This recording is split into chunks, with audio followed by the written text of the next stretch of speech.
Acho que está todo mundo me escutando, né? Então, vamos começar oficialmente. Sejam muito bem-vindos, bem-vindas a essa quarta edição do Mentes Luminosas. Essa edição que é super especial, é uma causa muito nobre, Dia Mundial da Educação, que, na verdade, a data oficial é amanhã, mas a gente está comemorando antecipadamente. Essa edição tem a parceria com o Observatório Nenhum Sem Professor. Então, mais um ano, o Create Lab está fazendo essa parceria com Nenhum Sem Professor. E não vou me alongar, porque, em sequência, darei a palavra para a professora Ana Mello, coordenadora do Create Lab, que hoje está sozinha, porque a professora Sara Balonas, infelizmente, não pôde participar, mas estamos muito bem representados. Depois, a Aline Veronese, que é a fundadora do Nenhum Sem Professor, também vai falar. E depois, o nosso convidado, Clinton Davison, que também vai dar aí o nosso showman dessa noite. Eu agora, antes de passar a palavra para a professora Ana, eu vou ler rapidamente, bem resumidamente, uma mini bio do Clinton, só para também contextualizar vocês quem é o nosso convidado. Então, ele é especializado em cultura africana e indígena, entrou em contato com muitas narrativas que alimentaram sua já ativa criatividade. O Clinton é jornalista, escritor, já soma 6 livros com histórias que anteciparam questões essenciais, como pandemias globais, questões ambientais e impacto da inteligência artificial. Seus personagens complexos e cheios de tensão garantiram o prêmio Nautilus e outras 3 posições como finalista de prêmios internacionais. Dito isso, passo a palavra agora para a professora Ana e depois para os nossos convidados. Obrigada. Olá, boa noite, boa tarde, conforme a hora que nos estiverem a ver e a ouvir. O Create Lab tem muito gosto e um enorme orgulho em poder patrocinar e abrir este espaço, contando aqui com a velha parceria com a Aline Veronese, a quem agradecemos muito a sua constante dinâmica e o empenho e entusiasmo que coloca em todas as iniciativas nas quais mergulha a fundo. Como já foi dito aqui, ela é fundadora do Observatório Nenhum Sem Professor. Ela certamente irá falar sobre o que é este observatório, como surgiu e, enfim, o impacto que tem tido, uma causa que não podia ser mais nobre e na qual, obviamente, o Create Lab, enquanto laboratório e enquanto plataforma de um centro de investigação, o SEX, Centro de Estudos de Comunicação e Sociedade, da Universidade do Minho, não podia deixar de aceder a este apelo com muito gosto, porque todos temos a ganhar com estas parcerias e esta troca de perspectivas. Por último, mas não menos importante, provavelmente muito mais importante, queria muito agradecer ao Clinton Davidson o facto de ter acedido a este desafio e estamos cheios de expectativa sobre as narrativas que nos vai trazer e muito preparados e com vontade de lhe fazer perguntas sobre essa coisa que é criar personagens. Não é assim tão fácil como parece, às vezes pensamos no ato da criação, que temos as coisas relativamente estruturadas, mas depois há aqueles pequenos detalhes, como a profundidade das personagens, o caráter, a curva da narrativa, o arco da narrativa, a evolução do personagem ao longo de todo o processo, não é? E essa ideia de que todos os personagens são um conjunto de contradições, não somos todos lineares, somos complexos, não é? E quanto mais complexa for a personagem, se calhar mais intensa ela é. E outra coisa que já foi dito aqui também pela Tatiana, uma questão muito fundamental nas narrativas é a criação de tensão, porque sem tensão não há história, não temos nada para contar. E, portanto, espero que este momento de partilha seja também cheio de boas tensões para aprendermos em conjunto. Muito obrigada, Clinton. Estamos expectantes. Obrigada.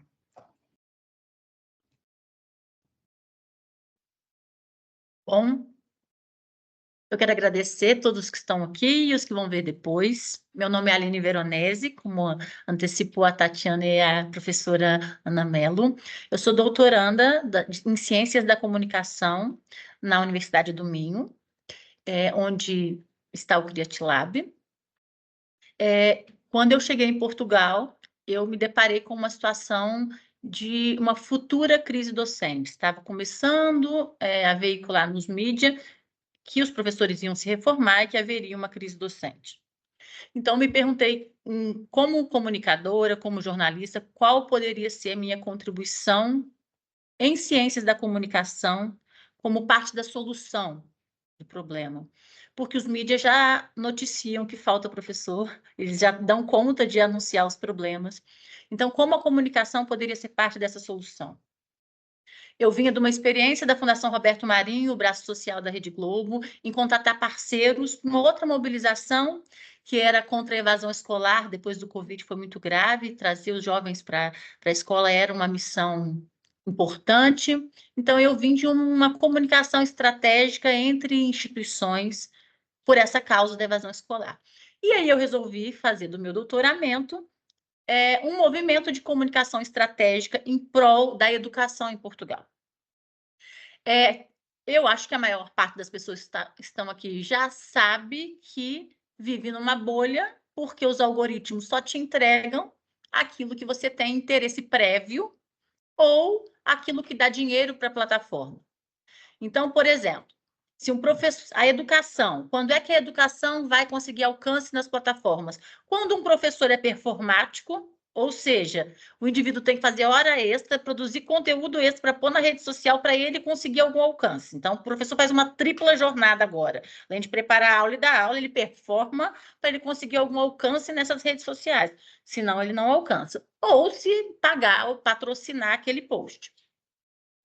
E se a gente ainda não regulamentou, se a gente ainda não sabe com muita transparência como é que os algoritmos funcionam, se eles ainda também não foram regulamentados, o que a gente precisa é trabalhar com inteligência a comunicação estratégica. Então, o que é o Nem Sem Professor? Eu vou partilhar minha tela com vocês, aqui. Aqui, vou partilhar. Aqui. Vamos lá. Esse é o site do Nenhum Sem Professor, vai aparecer para vocês aí, agora, tá vendo? Então, o meu doutorado é uma investigação-ação. E o Observatório Nenhum Sem Professor é a materialização das minhas ações da minha pesquisa no doutorado. Então, a gente faz aqui no Nenhum Sem Professor, tem uma galeria de iniciativas. Então, eu entro em contato com a instituição, com a organização, eu faço entrevista com os participantes, os promotores dessas ações e também com os alunos, as pessoas que se beneficiam dessas ações, para colocar nessa galeria de iniciativa só informação credível. Aqui não tem marketing pago de uma instituição aqui. Aqui são as instituições que, de fato, têm ações que podem melhorar ou têm melhorado a educação em Portugal. Uma coisa que me chamou muito a atenção foi, eu fui ao Global Teacher Prize nos últimos anos e não tinham professores inscritos, só eram 100 professores inscritos para concorrer ao Nobel da Educação no país. E as informações de prêmios, de formação, ficam muito esparsas, espalhadas, e os professores não percebiam que a sociedade portuguesa já está trabalhando em prol, já está pensando a educação do futuro, que a falta de professores já está sendo pensada por vários setores diferentes da sociedade. Então, aqui, a gente tem, por exemplo, a Bagos Douro, que investe na educação na região do Douro, a gente tem Contas à Vista, que é uma iniciativa de Mentes Empreendedoras com Santander, que treina professores e jovens para a educação financeira. Então, se não tem professor de cidadania, não vai pegar um professor de física que é super requisitado e não tem, vai pôr para dar cidadania, não. Vai chamar a equipe do Contas à Vista para dar esse tipo de aula. Então, abre um pouco mais também a escola para a comunidade. Teach for Portugal, que eles pagam um salário por 2 anos, um contrato, para as pessoas, mesmo que não sejam da área de educação inicialmente, estarem como mentores, ajudantes de professores, e até para dar melhor formação para professores. Inclusive, está aberta agora, estão abertas as inscrições para essa seleção, e em especial em regiões como o Algarve, por exemplo, que necessita muito dessa mão de obra. Tem a iniciativa da Casa das Ciências, com muitos recursos, EQI, MyPolis. Então, quem quiser saber mais sobre as iniciativas dos professores que eu recolhi, estão aqui. A gente tem várias iniciativas. Os professores podem, qualquer pessoa, na verdade, pode pôr o nome e o e-mail e receber uma newsletter com as novidades sobre as iniciativas em prol da educação. E aqui tem um panorama educação, porque a gente é comunicação positiva, mas não é alienada. Então, a gente procurou várias perspectivas diferentes sobre o que está acontecendo na educação em Portugal e o futuro dessa educação.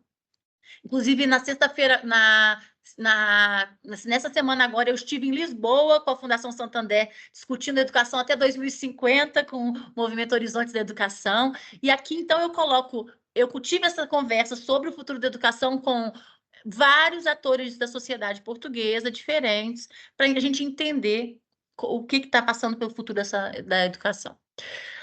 A última sessão de conteúdo é o que é ser professor. Aqui, eu procuro histórias inspiradoras de professores que possam atrair jovens talentos para a profissão, porque faz parte da representação social que a gente comunica. Então, eu lá em cima estou comunicando o que a sociedade está fazendo e as oportunidades, abaixo eu estou comunicando as diferentes perspectivas de como resolver o problema, e aqui, em especial, é um quadro muito querido para mim, a gente valoriza o professor, aquele profissional de chão de sala de aula.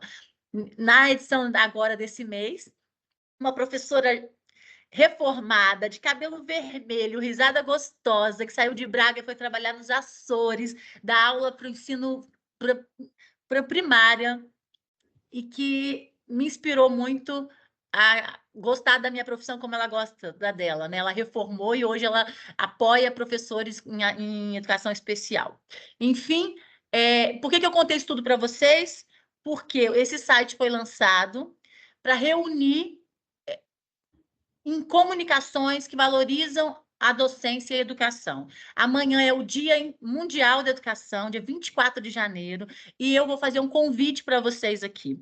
Olha, eu tenho aqui muitas instituições, vocês vão ver, até a mais da professora Balonas, Sara Balonas está aqui, a Teach for Portugal, a Europa contra a Pobreza, várias instituições estão aqui. Todas elas vão comunicar amanhã, no dia 24, suas próprias ações em prol da educação. E o meu convite você tem um pai, uma mãe, uma tia, um parente que é professor? Você teve um professor que marcou a sua vida, a sua trajetória, que fez você talvez seguir a sua profissão, a profissão que você tem hoje, ou que te inspirou de alguma forma? A gente convida para amanhã, no dia 24 de janeiro, você vai às redes sociais e poste o seu conteúdo, a sua homenagem a um professor, com as hashtags Dia da Educação e a hashtag Nenhum Sem Professor. Por que eu estou te pedindo para colocar as hashtags? Porque lembra que eu comecei falando sobre os algoritmos? Que os algoritmos formam bolhas que só entregam conteúdo performático, que facilite e dê dinheiro para a plataforma, ou conteúdo que você se interessou previamente. A comunicação estratégica serve como estratégia para driblar as bolhas dos algoritmos. Então, se todos nós postarmos no mesmo dia, com os mesmos marcadores, os algoritmos entendem que é uma emergência. Tipo, quando acontecem as eleições, você pode não gostar de nada de política, mas você recebe, porque ele acha que naquele dia aquilo é importante falar, e ele quer te manter ali e te mostrar o que é importante.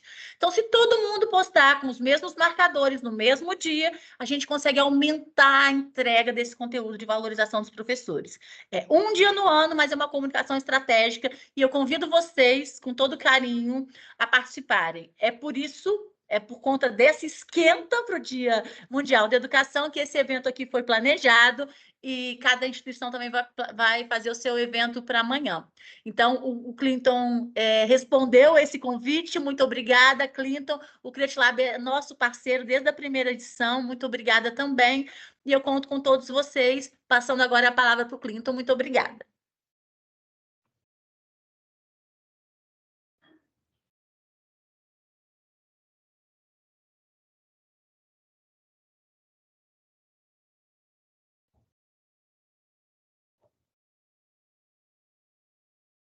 Oi, testando. Estão me escutando? Então, gente, agradecer muito a Aline, a todos vocês aí. É uma assim, alegria enorme. Eu só não falo assim, a maior alegria do ano está aqui, porque o ano está começando agora. Então, seria meio coisa, mas realmente se eu posso contar o ano 2025 também como não terminado, né? É a maior alegria do ano, estar aqui, poder falar um pouquinho do meu trabalho, falar dos meus personagens, que são, para mim, são pessoas, são seres humanos como qualquer outros. Alguns não são humanos, mas merecem o meu carinho, o meu respeito, né? E eu vou falar um pouquinho de como que eu trabalho com eles. Eu pensei em começar do básico mesmo, porque eu já dei vários cursos achei interessante a Aline falando. Eu fiz um trabalho muito longo lá em Macaé, ensinando a criar personagens, a escrever, coisa e tal, mas para crianças carentes, né, da população carente. Foi uma contrapartida que eu tinha a prefeitura comprou meu livro, e eu, de contrapartida, eu me propus em ir todas as escolas do município falar do livro, e isso hoje está tendo uma repercussão muito... Ainda tem uma repercussão, isso foi em 2010, né? Ainda aparecem pessoas que falam: nossa, eu comecei a gostar de ler por causa do seu livro, sabe? E é uma questão que eu debatia muito. Eu fui presidente do Clube dos Leitores de Ficção Científica do Brasil, que é uma entidade que existe desde 1985, né? Eu fui por 8 anos, e a gente falava muito da questão a gente precisa formar leitores. E a gente é discutido aqui, pelo menos aqui no Brasil, é muito discutido assim, o que dá para as crianças para elas lerem, porque eu acho que eu sempre fui do partido que você tem que vender o peixe, você tem que atrair a criança com coisas legais, e aqui tem uma tradição muito grande de dar leituras mais pesadas logo de cara, e eu falo que isso eu traço um paralelo, vocês já vão acostumando, que eu gosto de fazer várias metáforas, tá, gente? Eu falo que você ensinar a criança com leitura, determinados livros são como sexo, tipo assim, há um consenso que sexo é uma coisa boa, eu acredito que sexo é uma coisa boa, mas não se deve apresentar sexo para criança até determinada idade. A aula de educação sexual é uma coisa, mas, assim, mostrar... Então, assim, às vezes você bota uma leitura muito pesada, que exige muito esforço, a pessoa vai pegar um trauma daquilo. E sendo que há escritores muito mais leves, muito mais convidativos. A gente vive uma revolução aí de uns 20 anos para cá do Harry Potter, né? Que incentivam a ler muito mais. Então, a gente trabalhou muito essa questão da formação de leitores. Mas, falando do meu trabalho, eu queria começar... o pessoal está chegando ainda, né? Eu começar com um videozinho que eu fiz aqui de inteligência artificial, apesar de eu falar mal da inteligência artificial nos meus livros, eu hipocritamente uso ela para o meu benefício também, né? Deixa eu ver se eu consigo botar aqui na área de trabalho. Aqui. Ué, estava aqui na... Ah, tá aqui. Isso aqui é um passeio pelos meus livros. Você tá aparecendo aí? Peraí, deixa eu começar desde o começo aqui. Vai em partilhar o conteúdo, Ah, né? Senão não dá. Partilha com som, hum. com áudio, e aí você consegue compartilhar. Então, deixa eu voltar aqui. Peraí. Compartilhar. Tela. É tela inteira? Isso, né? Ah, com som. Acho que agora foi. Apareceu aqui? Então, deixa eu começar aqui.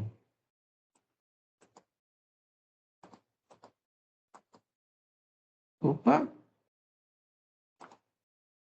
Ele não está indo. Peraí, deixa eu...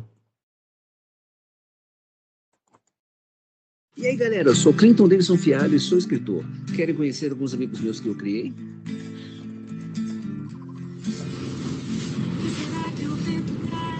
Você dizer o que nem quando vai chegar, mas posso dizer com certeza que o vento sempre carrega uma surpresa embalada em seu soprar. Surpresas do vento nos fazem rir. Surpresas do vento nos fazem chorar. Mas peço de coração ao vento que ele nunca pare de soprar. Se nos sopram infortúnios, se a ventania me faz mal, nas raízes nos protegemos, esperando ela passar. Vocês conseguiram assistir aí, né? Não. Agora você tem que tirar compartilhamento. Parar de Não, compartilhar lá em cima. mas vocês estão escutando? Estamos, mas aí vai ficar a queria, tela do seu computador. eu Então queria tem que... passar esse vídeo agora, só parando um pouquinho para Tá. explicar um pouquinho de cada dos personagens. Tá? E aí, galera, eu sou Clinton Davidson Fialho e sou escritor. Querem conhecer alguns amigos meus que eu criei?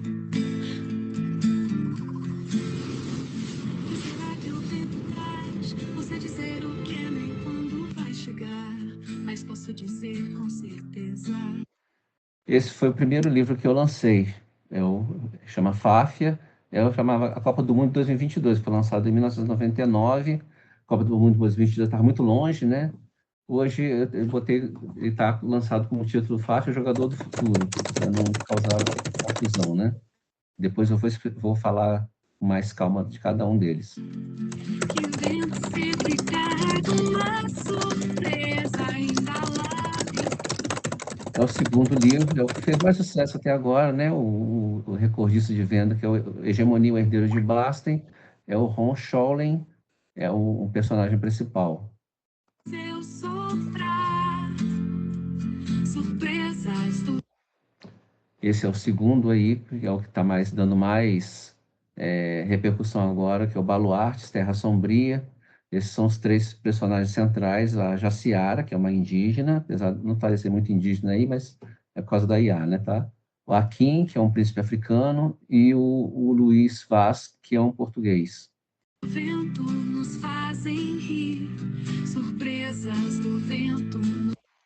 Esse do 2012, da Esfera Dourada, foi uma noveleta, né, que chama Um Conto Grande, que foi lançado numa coletânea chamada Space Opera.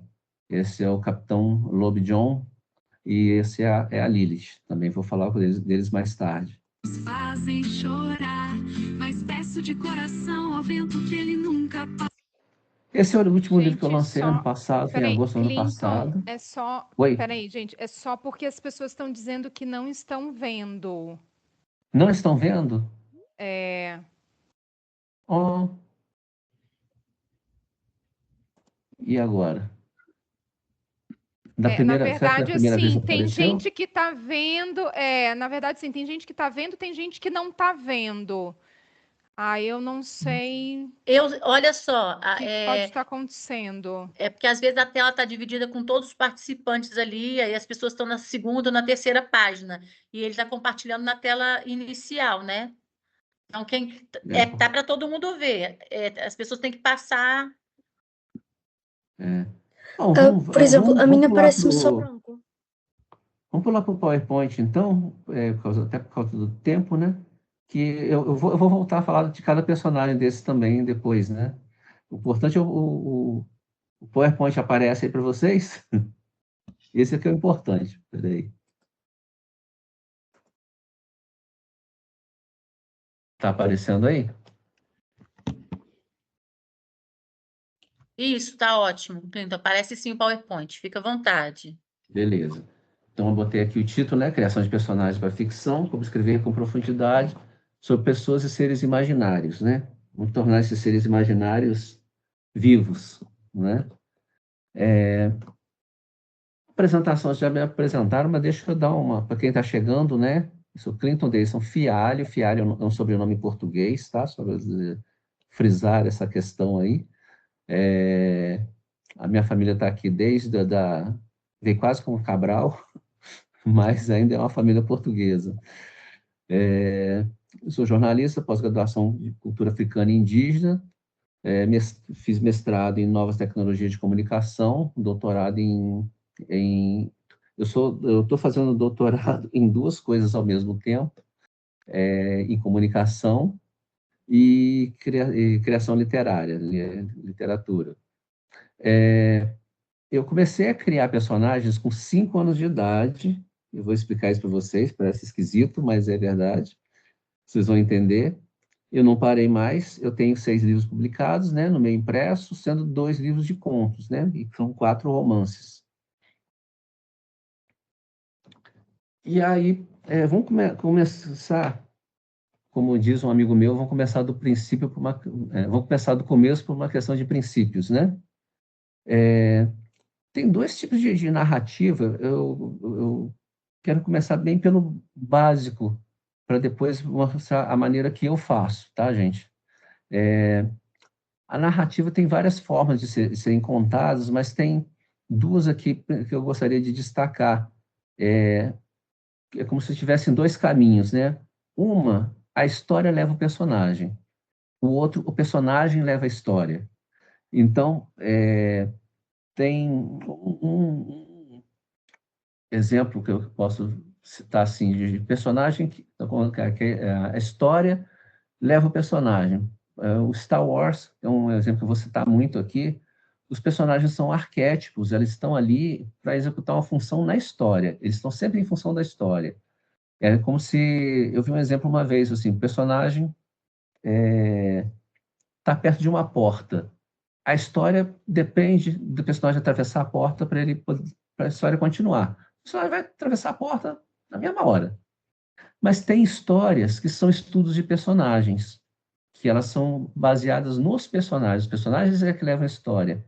Um exemplo que eu posso dar, que é bem conhecido, do personagem Coringa, do Joaquim Fênix, né, que ganha até o Oscar de melhor ator. O que acontece? Aquilo o tempo todo não tem uma história que você vai seguindo. A gente vai vendo o personagem reagindo ao mundo. E a gente vai acompanhando a decadência da sanidade dele. Então, esse é um tipo de história em que depende do personagem, o estudo do personagem. Então, são 2 caminhos. Eu gosto do equilíbrio, histórias que os personagens sejam muito importantes, que eles sejam bem ativos, mas, ao mesmo tempo, que haja uma história a ser seguida. Um exemplo bom disso é o Senhor dos Anéis, que ele tem personagens muito fortes, mas assim, e que a gente lembra. Um exercício que eu costumo fazer, por exemplo, se eu pedir para qualquer um aí que ele tenha lido ou assistido O Senhor dos Anéis, para falar o nome de 3 personagens, Vocês vão lembrar o nome de 3 personagens na mesma hora? Eu vou chutar aqui. Eu vou chutar aqui Aragorn, Frodo, Bilbo, Boromir. Eu vou falar uns 10 aqui de cabeça, né? Se eu perguntar para vocês o nome de 3 personagens de Avatar, alguém vai lembrar de cabeça? Alguém lembrou? Eu vou lembrar de um personagem, Jake Sully, né? Que é o personagem principal, e ele também, em determinado momento, ele é chamado de Turumacto. Isso não é uma crítica ao filme do James Cameron, não, mas é para você pensar que o nome dos personagens ali não é tão importante. A história, os personagens ali estão em função de uma história. No Avatar 2, morre dando spoiler aqui para quem não viu o Avatar 2, né, que agora já está o 3, né? Morre o filho do Jake Sully, eu não sei o nome do homem. A personagem da esposa do Jake Sully, né? Eu lembro o nome da atriz, mas eu não lembro o nome do personagem. Então, isso é para vocês terem uma ideia de como é que as histórias são jeitos de contar histórias diferentes, tá? Então, começando eu falo que aqui no Brasil chamamos de arroz com feijão. O que é o arroz com feijão? É a nossa alimentação básica, né? Então, tudo que é básico para a gente chama de que é arroz com feijão. Então, assim, começando pelo básico, tem Joseph Campbell, que é um antropólogo, estudioso de mitologias, e depois Christopher Vogler. Eu tive até aula com ele ano passado, ele está vivo ainda. Eles são os 2 papas de criar contações de histórias hoje, principalmente em Hollywood, né? Isso começou, deixa eu ver se tem ele aqui. Começou mais ou menos com esse senhor aqui, que é o George Lucas. O George Lucas, ele quando era novo, ele queria ser piloto de corridas. Ele queria ser piloto de coisa. Ele sofreu um acidente tão feio, ele escapou da morte por pouco, ele ficou internado vários meses. Ele começou a estudar mitologia, depois ele cursou antropologia, sociologia e literatura, antes de virar cineasta. E ele teve contato com Joseph Campbell. E, a partir daí, ele fez que, basicamente, Joseph Campbell e o Vogler fizeram foi, para quem assistiu o Código da Vinci, chama a regra Fibonacci, né? Que é uma regra de ouro que a natureza, você encontra essa regra na natureza, e alguns pintores, alguns artistas usam essa regra, e normalmente as obras de arte que são feitas com essa regra Fibonacci, elas são as que são mais admiradas, costumam estar entre as mais admiradas. Existem exceções, claro, mas o que o Vogler e o Campbell descobriu é que existe uma regra Fibonacci de histórias.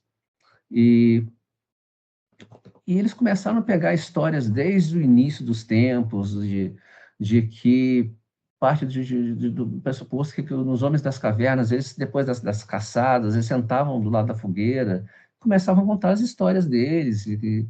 Então, pegaram as histórias mais antigas e começaram a ver que as histórias se conectavam de alguma forma, havia um ponto de conexão entre essas histórias que era muito forte. E eles começaram a selecionar esses pontos, e aí o George Lucas, ele antes de escrever Star Wars, ele estudou tudo isso, e ele escreveu Star Wars baseado nas teorias de Campbell, por isso se tornou, esse homem é bilionário hoje, com Star Wars.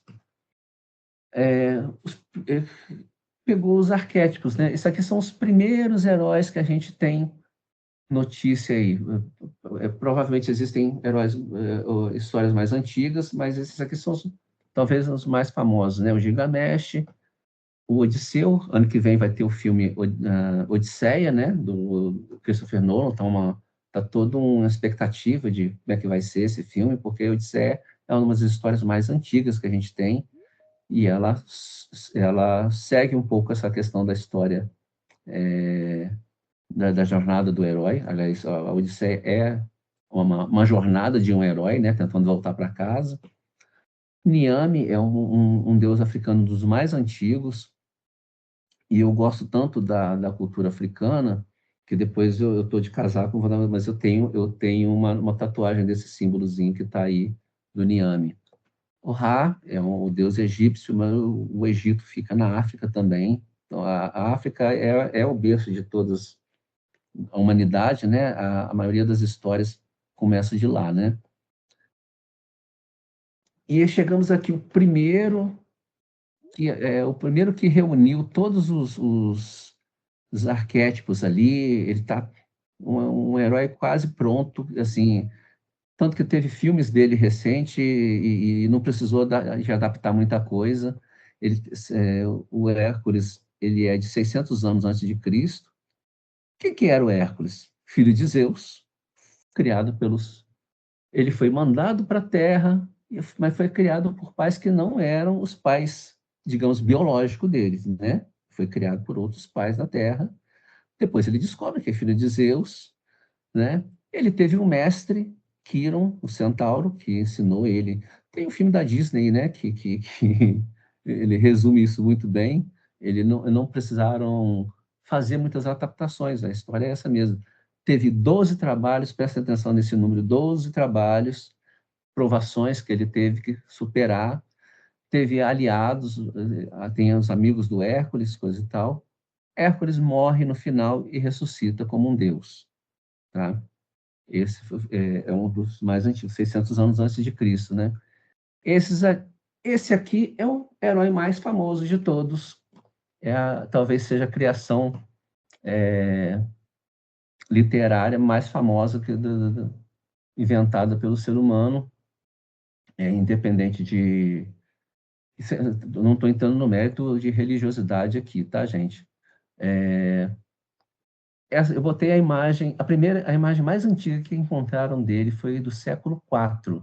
Esse cara era filho de Deus, mas ele foi criado na Terra por pais adotivos, né? Alguns dizem que a mãe não era tão adotiva assim, mas isso depende da corrente, né? Ele não teve um mestre propriamente dito, mas ele teve uma pessoa que validou ele, que era a pessoa que estavam seguindo na época. A hora que ele passou, esse cara falou assim, não, agora vocês vão seguir esse cara aqui. Então, o mestre, às vezes, ele tem a função de validar o herói. Ele teve 12 aliados, novamente o 12 surgindo aí, né? Passou por provações, superou provações específicas. Aliás, uma provação específica, ele ficou no deserto sendo tentado por inimigo por alguns dias, né? E ele superou, né? Ele morreu e ressuscitou. Alguma dúvida de quem seja? Então, estamos falando aqui de Jesus, de Nazaré, né? Quando eu falo do criado pelo homem, eu não estou em nenhuma maneira entrando no mérito religioso, que Jesus não existiu, coisa e tal. O Jesus histórico é uma questão dos historiadores. Eu acho que enfim, é uma questão religiosa, né? Mas o que chegou para a gente de Saulo para cá, né, foi essa história, que é muito parecida com essa desse cara aqui também. E voltando aqui para Ra, por exemplo, nasceu dia 25 de dezembro, né? Então a gente tem várias, assim, coincidências. E aí, continuamos nos heróis, outro famoso aqui, né? Superman, ou Super-Homem. veio dos céus para ser criado por pais adotivos na Terra. Ele sempre teve um mestre, mas ele, na maioria das histórias, assim, às vezes, porque agora tem várias versões do Superman, né? Às vezes o mestre é o próprio pai dele, o pai na Terra, às vezes é o pai dele do céu, às vezes é a mãe dele, mas ele sempre tem um mestre. Ele teve vários aliados, quem não lembra da Liga da Justiça, né? Passou por provações e a superou, morreu, ressuscitou. Quem viu nas revistas, ele morreu na década de 90, se não me engano. Nos filmes morreu há um tempo atrás aí, ressuscitou de novo, né? E aí, por aí vai, né? Eu botei o Harry Potter só para poder fechar aqui, porque tem vários. O Luke Skywalker de Star Wars, né? O Luke Skywalker foi criado pelos tios, teve o mestre, o Obi-Wan Kenobi, e o Harry Potter foi filho de bruxos, criado pelos tios, teve o mestre Dumbledore, teve 3 aliados, passou por provações, dificuldades, enfrentou inimigos, morreu e ressuscitou. Então, existe este padrão. Se você pegar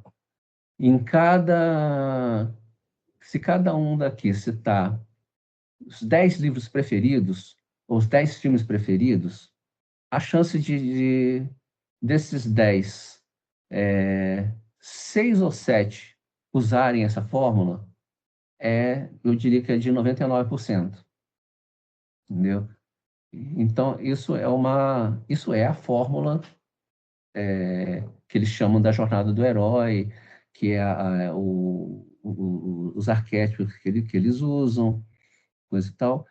Isso é a regra. Lógico que o grande prazer de você saber a regra é você saber quebrar a regra depois, você ter saber brincar com a regra. Se vocês começarem a pensar, vários filmes ali tem coisas que são, mas eu lembro quando eu fiz um trabalho com as crianças da população mais carente de Macaé, eu lembro que eu começava no final a mostrar filmes para eles, né? Às vezes filmes da Pixar, às vezes filmes assim que estavam pegava na locadora, e as alunas começavam a falar assim: esse ali está morrendo, ele vai ressuscitar, e ressuscitava, né? Então, assim, essa regra é muito usada em Hollywood e às vezes até exageram, né?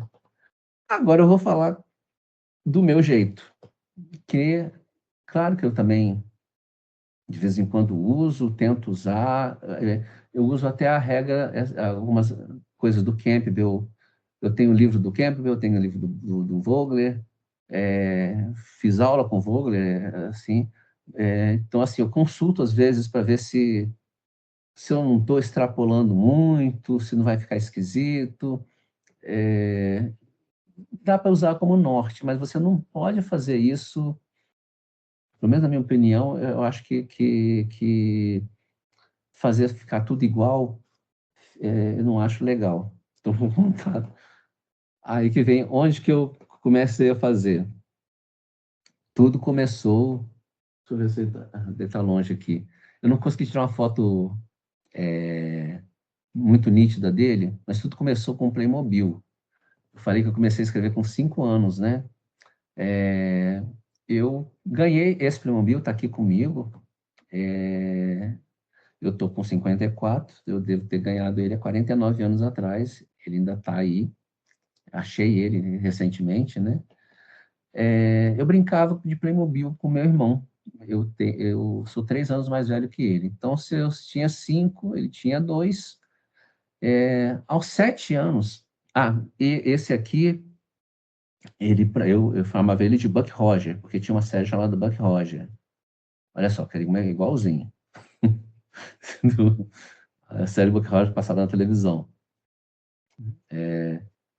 Até que a gente assistiu, em 1977, a gente assistiu Star Wars.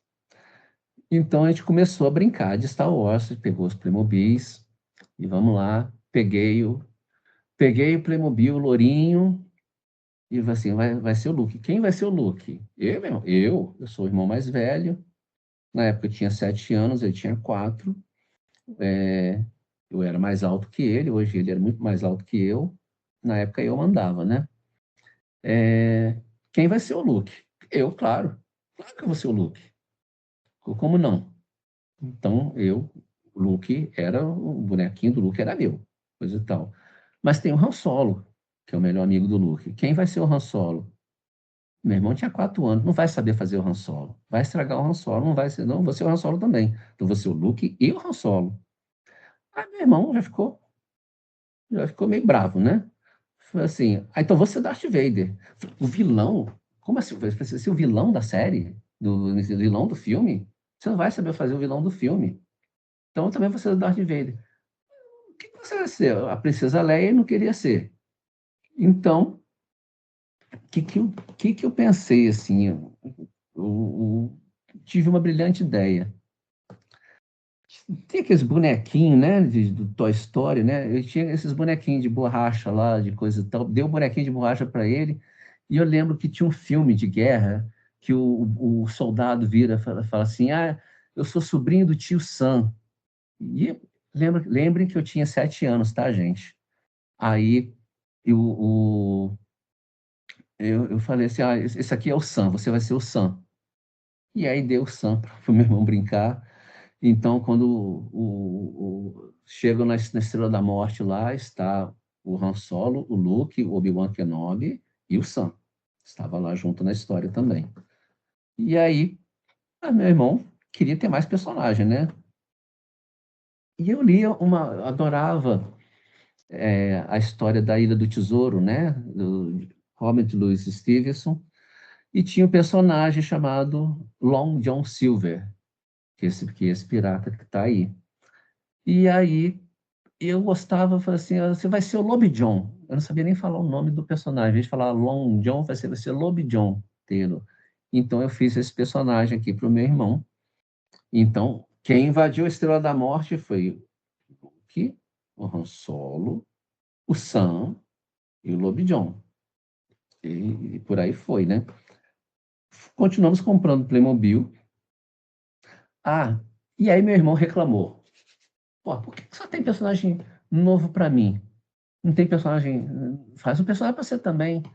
E naquela época passava muito filme de Kung Fu na televisão, passava de madrugada, assim, criança não podia assistir, mas a gente dava um jeito, né? E tinha o Mestre Shaolin. Tinha muito filme Shaolin contra isso, Shaolin contra aquilo. E aí, ao mesmo tempo, tinha uma série chamada Dallas, que tinha esse senhor aí, o Jock Ewing, que era um velho sábio, coisa e tal. E eu peguei, então eu vou ser o Shaolin. Então, invadimos a Estrela da Morte. O Luke, o Obi-Wan, o Han Solo, o Sam, o Lobby John e o Shaolin, coisa e tal. E um detalhe que eu fui comprar, ia comprando lá o Playmobil, né? E tinha essa rainha que era para ser a Princesa Leia lá, coisa. A ideia era ser a Princesa Leia, mas eu vi a caixinha tão bonitinha. Isso aqui é uma reprodução exatamente da caixinha que eu comprei há mais de 40 anos atrás, né? E eu achei tão bonitinho, ela tem um cetro, ela tem coisa. Como é que vai ser o nome dela? Não, aí, assim, comprei outra branquinha para ser a Princesa Leia, e essa ficou sendo, como ela tem um trono, ela vem com um trono, vai ser a Trana. Gente, eu tinha 7 anos de idade, tá? E aí, fomos criar, até que chegou um ponto que a gente passou a gostar mais de brincar com os nossos do que com. A gente largou para lá o Luke, largou para lá o Han Solo, coisa e tal, começamos a brincar com os nossos. Ficamos fazendo as nossas histórias. E a gente foi criando uma história mesmo ali, de começo, meio e fim, quem que era bandido, quem que era isso, quem que era aquilo. Aos 13 anos de idade, eu pensei, meu pai me deu uma máquina de escrever. Aí eu falei assim, eu vou escrever meu primeiro livro, né? E vai se chamar Armadilha Espacial. E vai ser com Lobby John, vai ser com o Sam, vai ser com o Shaolin. Então, eles estão numa espaçonave, visitam um planeta, o planeta tem um ditador, eles ajudam a derrubar o ditador. Passei, vou botar uns 10 meses escrevendo essa história, deu umas 112 páginas, mais ou menos. Assim que terminou, eu fiquei lendo, eu tive muita dificuldade de terminar. Eu lembro que eu demorei meses para terminar, assim, as últimas 15 páginas foi muito difícil para terminar, não conseguia terminar, não achava a história boa. Aí eu terminei, peguei a história, eu li, cheguei, levei para a garagem, acendi um fósforo e queimei. Naquela época eu não tinha backup e queimei tudo. Foi meu primeiro livro, foi um romance de 112 páginas, e que eu queimei. Ainda lembro da história. Eu sei que não estava bem escrito, porque foi uma criança de 13 anos que escreveu, né? Mas pensei assim, eu preciso melhorar como escritor, preciso ser escritor melhor. Tentei escrever a história depois, não deu certo. E aí, já com 22 anos, 22 anos, eu cismei de escrever uma história que não tivesse nada a ver com o Lobby John, com Sam, com Trana, com ninguém. Fui escrever história solo, sim, para ver se eu sou escritor bom mesmo, se eu sou um cara de uma história só. E aí escrevi o Fáfia.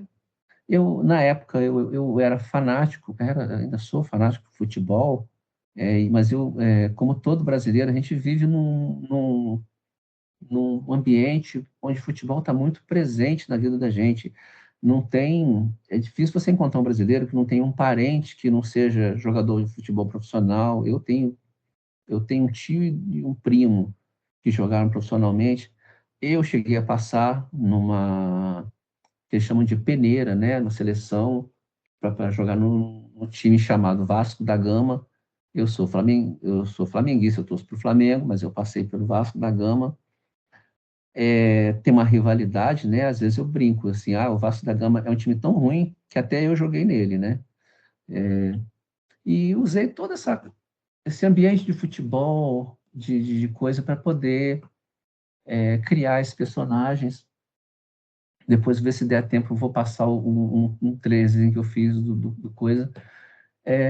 Consegui publicar só em 99.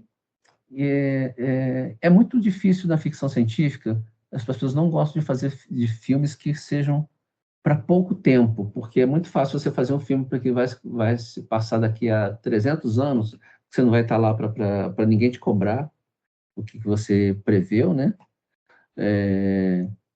Mas acabou, quando chegou 2022, eu vi que eu tinha errado tudo, mas depois deu 2023, 2024 e comecei a acertar.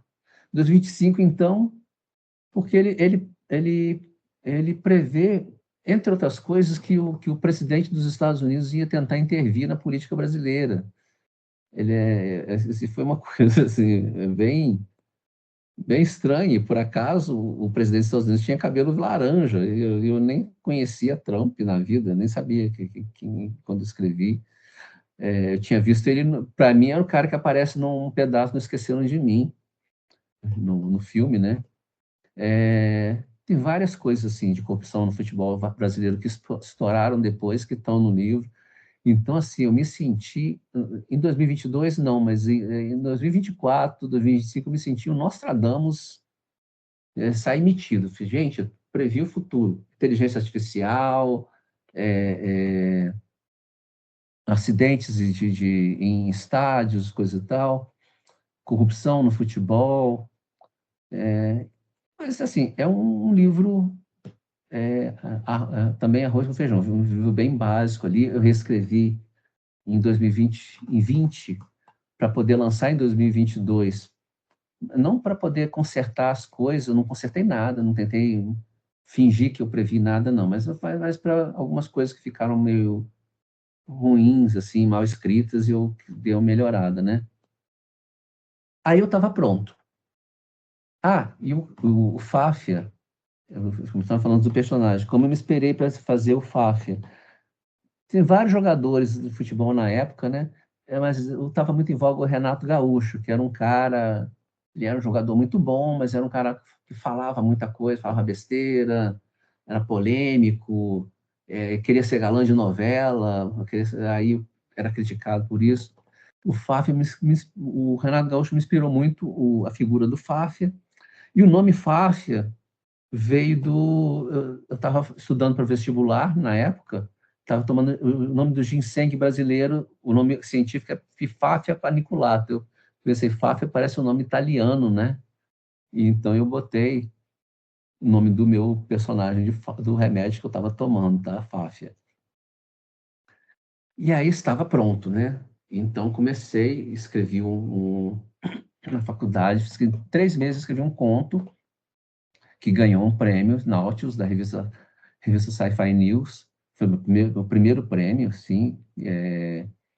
E foi um conto bem grande, foi 60 páginas, né? E eu escrevi dicionário tô vendo que tem um dragão aqui, né? Coisa. E aí esse livro é um negócio que eu uso muito de exemplo. Eu queria escrever sobre aquela história toda que eu tinha juntado com meu irmão, mas não conseguia. Tentei em 91 e não conseguia saber por onde que eu começo, porque ficava tudo... Era muita história, muita coisa, muita personagem. Como é que Aí eu peguei esse mestre Shaolin, que era um mestre, que era um velho sábio, coisa e tal. Eu vou falar da adolescência dele, porque aí eu consigo falar aos poucos dele, não preciso entrar de cabeça naquele mundo, vou mostrando o mundo aos poucos, vou mostrando pelo olhar dele. Continuou os cabelos brancos do mestre Shaolin ali, né? Como você quer, a espécie dele, a raça dele era de ser de todos brancos, de cabelo branco, o olho todo branco também. E esse foi o livro de maior sucesso. Eu demorei, ele foi premiado. Eu pensei assim, agora é só dar uma ajeitada nele e eu vou publicar, né? Aí demorei 7 anos ajeitando ele. Aí, em 2007, que eu lancei ele como um romance mesmo. E também é o meu livro de maior sucesso até hoje, assim, ele de maior de vendas, chegou a ser o livro de ficção científica mais vendido do Brasil na época. Eu brinco que isso é como se ser considerado o cara mais bonito do seu quarto, sabe? Porque a ficção científica no Brasil ela é muito invisível, não é uma coisa muito popular, mas muitas prefeituras compraram, porque aí são vários temas que eu falei ali, que a Aline até lembrou ali. O Ron ele vive num planeta onde existe um isolamento social. Então, isso em 2007 eu falava de isolamento social. Quando eu fiz uma segunda edição em 2020, né?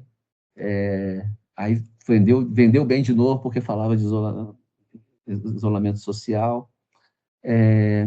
Fala da questão de inteligência artificial, fala principalmente de racismo, mas eu usei o racismo de uma forma mais alegórica, né? Então, assim, é um livro onde tem fadas, sereias e dragões, mas as fadas não confiam nas sereias, as sereias não confiam nos dragões, e todos os seres fantasia têm um ponto em comum, todos concordam que a pior espécie que existe é o ser humano.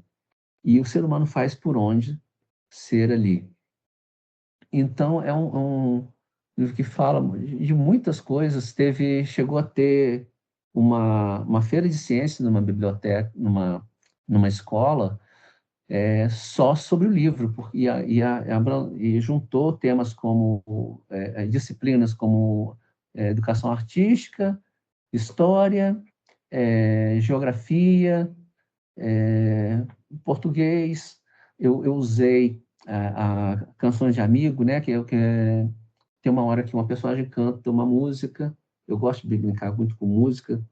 Ela canta uma música, e essa música é uma canção de amigo. A canção de amigo é um dos primeiros registros, né, da língua portuguesa na história, né? Eu achei que seria produtivo colocar isso no meio. E aí as professoras de português adoraram ter um livro para usar para falar da canções de amigo.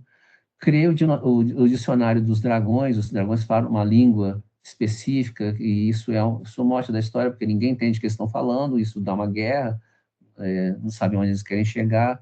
E aí, um belo dia, uma professora chegou para mim toda feliz e falou assim: nossa, meus alunos estão colando com o seu livro. Eu falei: isso é bom? É, sim. Por que é bom? Ah, porque estão usando a língua que você inventou para colar. Nossa, mas eu fui ao céu e voltei, né? Porque o meu livro está sendo útil para alguma coisa. E foi um livro, ele chegou, na época eu não valorizei tanto, ele chegou a ser o finalista do Portugal Telecom, acho que foi em 2008, né? Só que a editora nem me falou isso, eu fui descobrir anos depois, e coisas que acontecem, né? É, assim, é um livro que eu achei que todo mundo achou que ia explodir, mas aí eu teve um hiato que eu fiquei alguns anos sem publicar nada. Isso foi em 2007. Em 2012, eu publiquei um conto grande, de 60 páginas, que chama A Esfera Dourada, que também se passa no universo da hegemonia, e está aqui o Lobby John, está aqui a Trana, mostra como o Lobby John e a Trana se conheceram. Eu estudava muito, também estudava muita mitologia, muita antropologia, estudava muito o mito de Lilith.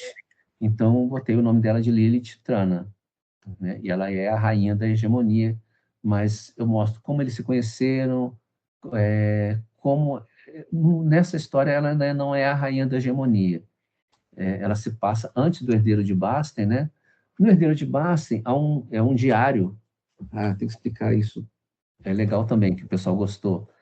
Ele é um diário neural. Então, ele é na forma de um diário. Então, vai registrando todos os pensamentos do Ron, o Shaolin, e ele compra um aplicativo, como se fosse um aplicativo para essa armadura dele. Eles vestem a armadura como se a roupa deles, mas é um computador inteiro, né? E com isso, com essa armadura, eles não precisam ir no banheiro, não precisam comer, não precisam fazer nada. E ela ainda vem com vários aplicativos ali. Então, essa discussão de o que a tecnologia toma conta da vida da gente, né? E ele escolhe um aplicativo que vai gravando os pensamentos dele, e isso é o livro. Ele vai pensando: nossa, eu estou pensando como é que é, bababá. Mas o aplicativo tem a data, e na data está sendo assim: data tal, reinado de Lilith Trana. Então, a Lilith Trana não aparece ali, ela só é citada como...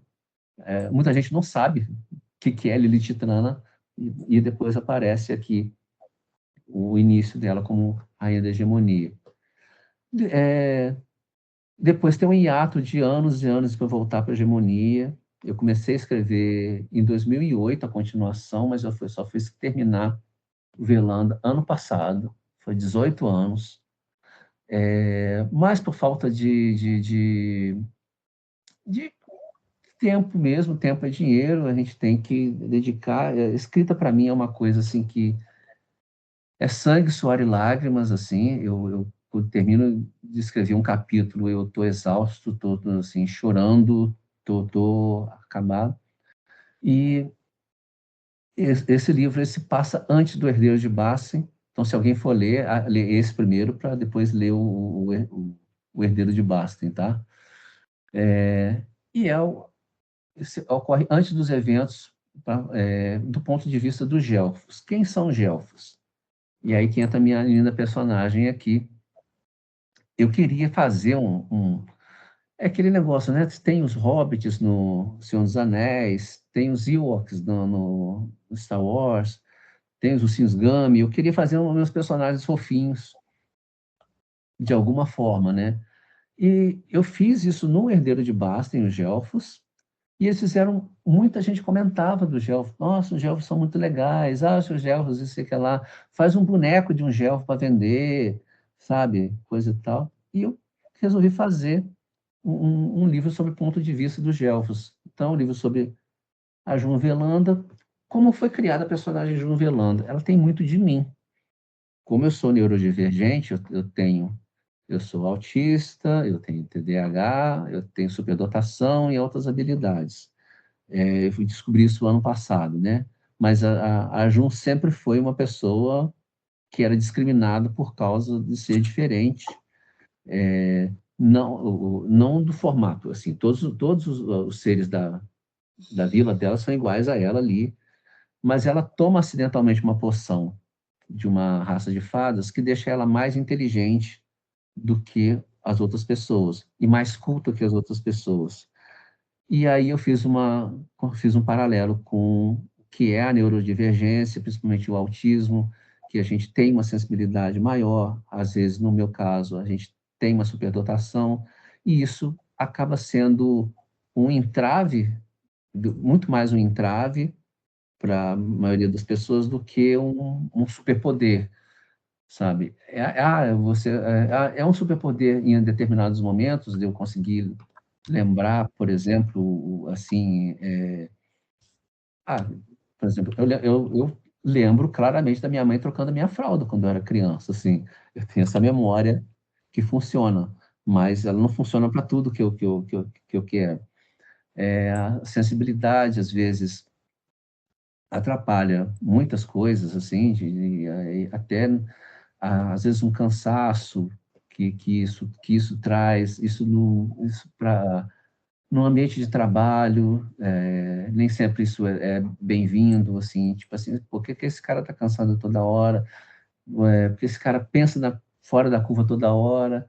E eu fui trabalhar no meu primeiro emprego foi em Macaé, fui jornalista lá, no Rio de Janeiro, no interior do Rio de Janeiro, mas você ter uma cultura muito alta em determinados lugares não é muito bem visto. E às vezes você aparecer com um livro escrito, por mais que ele seja bem vendido, coisa e tal, você está numa redação de jornal ou numa secretaria ou qualquer lugar que seja, você escuta alguns amigos falando, esse cara é meio maluco, ele escreve livro. Nossa, escreve livro. Ah, só pode ser maluco. Só pode. E isso vai com o tempo, isso vai chateando a gente, sabe? Assim, vai esgotando um pouco. E escrever já cansa, né? Eu tive um emprego para terminar o Hegemonia, o Herdeiro de Basta, eu achei o emprego dos sonhos, que eu tinha que ganhava um salário muito bom e trabalhava só 3 dias por semana, terça, quinta e sexta. Então eu tinha sábado, domingo e segunda para descansar. O que eu fazia? Eu escrevia Hegemonia. Então, sexta-noite, sábado, às vezes eu saía com a esposa, a gente ia para a praia, domingo também, coisa e tal, mas assim, escreve. Quando eu chegava terça-feira, no emprego, e o emprego não era muito. Ele não puxava muito de mim, eu chegava chorando, de cansaço, por quê? Porque eu estava escrevendo. E assim, muita gente fala, você escreve por hobby, você escreve nas horas vagas? Gente, não, eu sei que tem gente que consegue. Eu nunca vi, mas eu sei que tem gente que consegue escrever como hobby nas horas vagas, coisa e tal.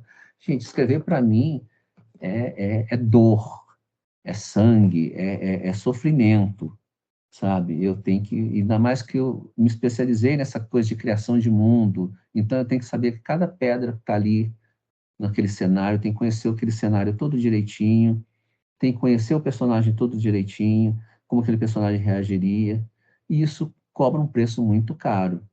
Então, eu lembro muitas vezes dessa coisa, de eu chegar no trabalho, depois de 3 dias de folga, chorando, chorando mesmo, de chegar e chorar, porque eu estava cansado demais, eu não sabia da questão do autismo na época, né?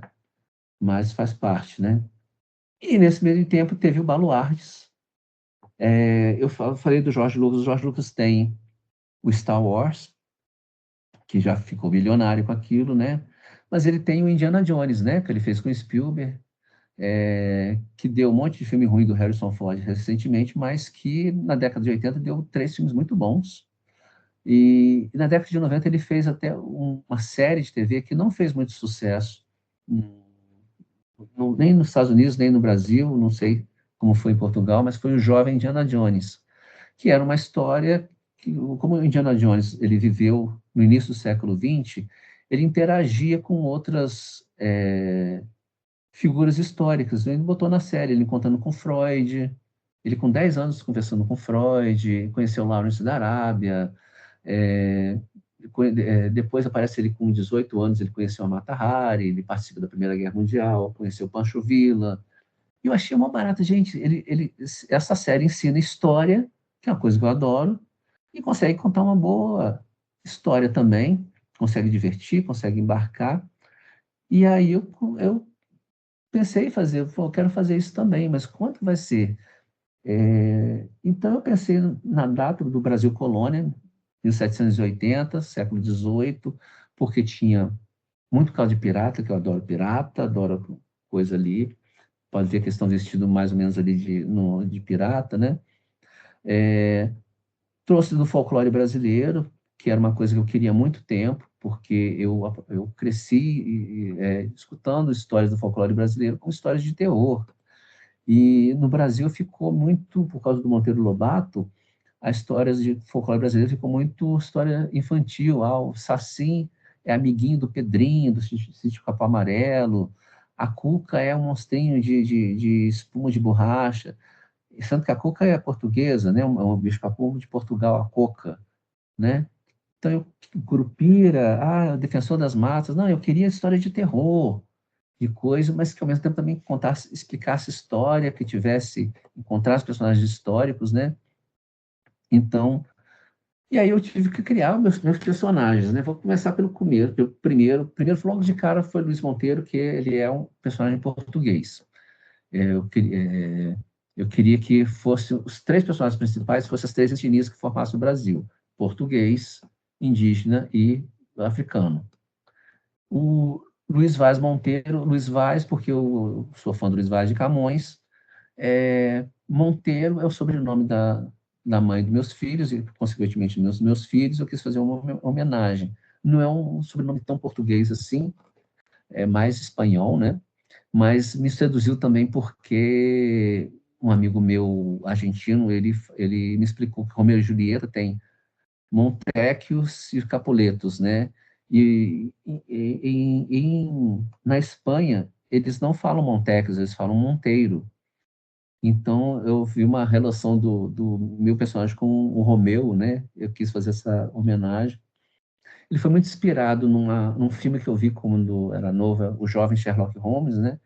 Também passou como nome de Enigma da Pirâmide, teve uma coisa assim. Inspirou muito Harry Potter, esse filme também. O filme Jovem Sherlock Holmes inspirou Harry Potter, tanto que o roteirista de o diretor do primeiro Harry Potter foi o roteirista do Jovem Sherlock Holmes, anos atrás, né? E o Jovem Indiana Jones também. Então eu queria aquele personagem que fosse um cara meio nerd, que fossem bem jovens, da faixa de 19 anos, que eu queria um público nessa faixa, infanto-juvenil, né? Depois veio a Jaciara. A Jaciara, então, como eu faço muita pesquisa, eu tenho que pesquisar como é que era 1780, como é que se vestia em 1780, como é que se vestia em Portugal, como é que se vestia no Brasil, que espada que eles usavam, que roupa que eles usavam, quem estava vivo, personagens históricos que estavam vivos ali para eles poderem contracenar, né? E eu não tinha tempo, não tinha dinheiro, ninguém quis investir nisso, então por isso demorou 12 anos para eu conseguir terminar o livro, né? E a Jaciara, ela demorou. Eu ficava inventando nome de Índia para lá, Maiara, Iracema, e não combinava, até que eu fui convidado para trabalhar numa cidade no interior do Mato Grosso chamada Jaciara. Foi uma experiência horrível, muito horrível. Eu fui secretário de comunicação lá, conheci pessoas maravilhosas, mas assim, não foi uma experiência boa. Saí de lá muito triste. Mas em 2019, eu tinha uma namorada muito gente boa, e ela e ela me incentivou a terminar esse livro, né? E aí, e ela falou assim, pô, bota o nome de Jaciara, assim, aí você tira um pouco desse ranço que você tem da cidade, sabe? Faz homenagem até à cidade, olha que legal. E aí ficou Jaciara, e assim, essa imagem que está aqui no coisa, é a imagem e semelhança da minha namorada na época. E assim, peguei muito da personalidade, eu não tinha muito contato com indígenas na época, então eu peguei a personalidade da minha namorada. E dei uma sorte danada, porque depois eu fui trabalhar com indígenas. E, lógico, assim, eu tive uma pesquisadora muito competente, Eliana Granado, para me ajudar, e ficou durante 10 anos a Eliana Granado me ajudando com coisa. Depois a curadora do Museu de Campos, que eu esqueci o nome dela, mas ela, no Museu de Campos dos Goitacazes, os Goitacazes são índios que foram totalmente dizimados na colonização aqui, porque eles eram muito agressivos. E eles têm todo uma mística, né, aqui no Brasil, né, os goitacazes, e eles não eram parecidos com os indígenas normais, eram mais altos, eram mais brancos. Então eu achei legal a Jaciara ser uma goitacás, justamente por não ter o estereótipo de um índio. E isso foi, nossa, eu dei sorte em tudo, porque quando eu fui trabalhar na Secretaria de Saúde Indígena, foi 3 anos ali, tive com vários indígenas, todos adoraram a Jaciara, principalmente as mulheres, porque a Jaciara ela vive até os 14 anos, 15 anos na tribo dela. Depois a tribo dela é dizimada, ela vai ser criada por um padre na Europa. E várias indígenas contaram essa mesma história. Pô, até os 15 anos eu morei na minha tribo, com os costumes, mas depois eu fui estudar fora, fui estudar com um homem branco, ou como eles costumam dizer, com um não indígena, né? E até o jeito dela, minha namorada era meio seca, meio grossa, assim. Opa! Oi, Aline, o tempo está estourando? Cadê aqui? Que a Aline me ligou aqui, eu acho que o tempo está estourando, então vou correr aqui com o negócio. Tá? Cadê?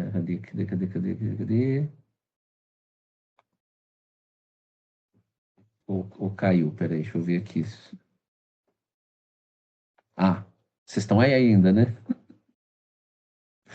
Quanto tempo eu tenho ainda? Acho que já está acabando já aqui. Na verdade, não, é isso que eu ia falar, não precisa pular o que você tem para dizer, mas já são 8h21, então só pedir para você focar nos personagens, na criação deles e ir. Não, beleza. Então vamos lá. Como estava daqui, na Jaciara. Então, assim, dei muita sorte porque as características dos indígenas batem muito com a Jaciara. Por quê? Porque a língua portuguesa, ela é nossa, aqui no Brasil, é de vocês, mas dos indígenas, não. Então, eu já conheci indígenas que falam 5 línguas, mas falam português tão bem assim, então eles são meio secos, o jeito deles, inclusive, ele tem uma personalidade forte, de um pensamento de tipo assim, vocês deviam voltar para Portugal. Não estou falando só dos portugueses, não, estou falando dos brasileiros também, né? E por último, o Akin Shinedu, que é o que é mais polêmico, porque eu não queria fazer era muito óbvio. Eu tinha um amigo que fez um livro parecido, que passava, acho que só no século XVI, né? E aí era um holandês e um africano, mas esse africano era escravo. Eu não queria que o africano fosse escravo, isso é muito clichê. Por que o africano ser escravo? Mas aí a gente sai do fogo, da panela para cair no fogo, né? Eu pensei assim, então eu vai ser um príncipe de Daomé. Pensei muito, Akin, para quem vai lembrar, tem um filme chamado O Príncipe de Nova York, o Ed Murphy, dos anos 80, que ele chama Akin. Então, é uma homenagem ao Ed Murphy aqui. E ele é um príncipe, e ele é totalmente a favor da escravidão. Eu estou falando de escravocrata, ele não vê problema nenhum, e esse é o arco dele no livro. É um cara que ele acha que não vê problema nenhum de haver escravidão, sendo que ele ganha dinheiro com isso, sendo que o pai dele é rei e de um país que ganha dinheiro com isso. E o arco dele vai ser entender que isso tem a ver com ele. E isso eu acho que a intenção é isso trazer para a gente, que às vezes, quantas vezes a gente está inserido num contexto que a gente acha que não tem nada a ver com a gente, e às vezes tem tudo a ver com a gente, sabe? Então, ele é o personagem que mais delicado de mexer. No primeiro livro, ele é muito, como eu diria assim, um personagem, um alívio cômico, assim, ele está totalmente desconfortável porque os baluartes eles recebem poderes de mãe para filho, filho para vó para neto.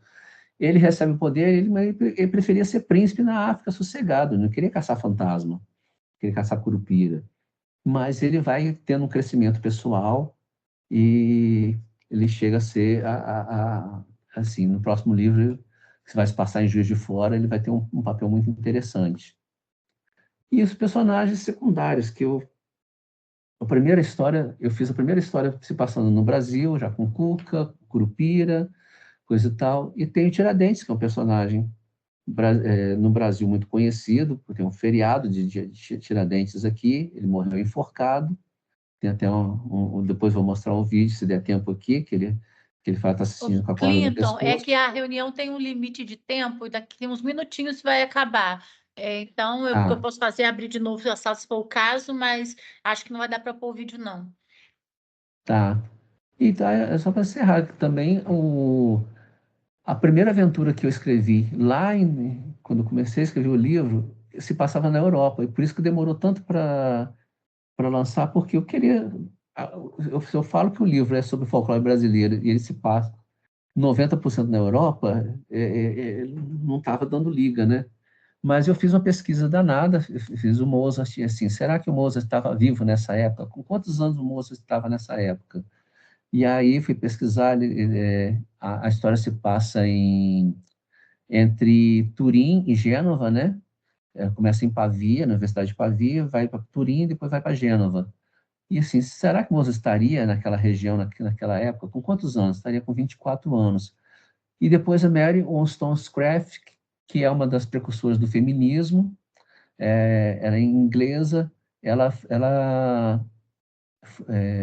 como eu falei, foi uma das precursoras do feminismo, e ela morreu ao dar à luz a terceira filha, que veio, a terceira filha dela também chamava Mary Wollstonecraft, casou com o poeta Percy Shelley, e ela passou a se chamar Mary Shelley. Ela escreveu um livro chamado Frankenstein, que é o pai de toda da ficção científica moderna, né?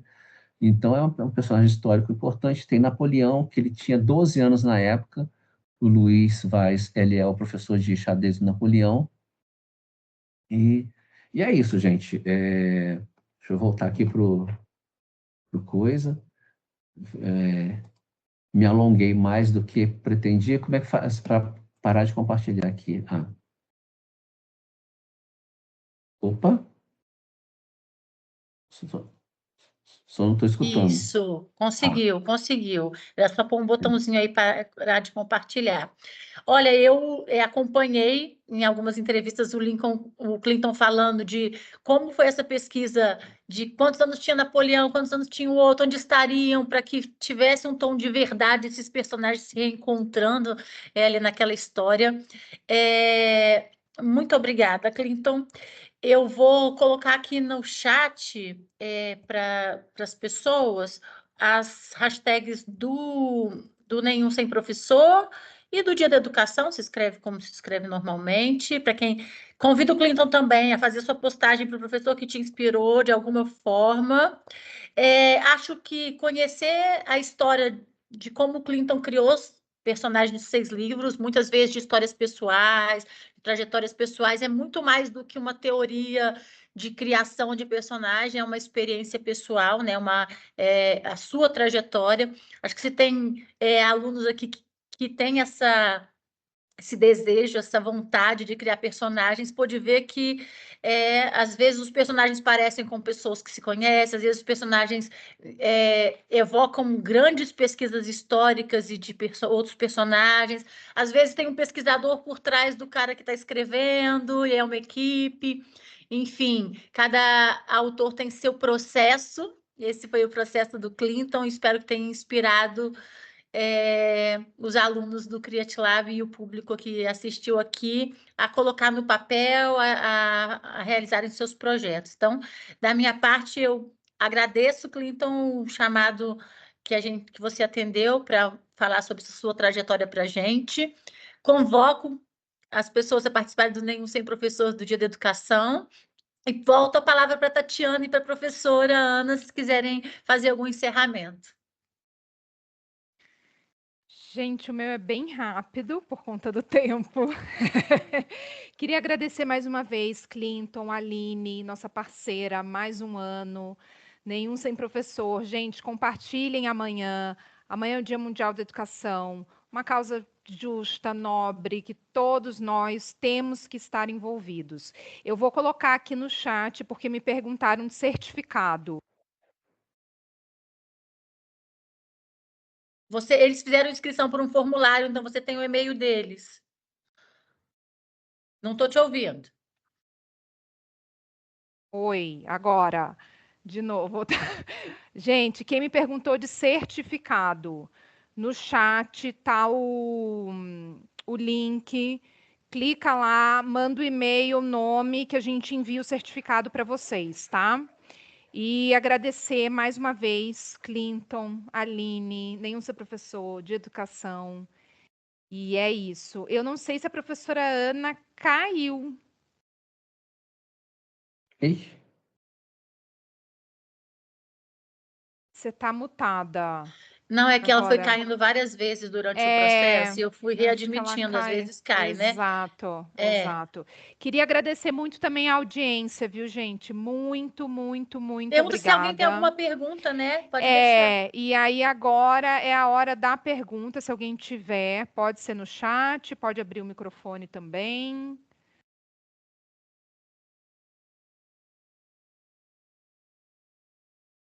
Não, acho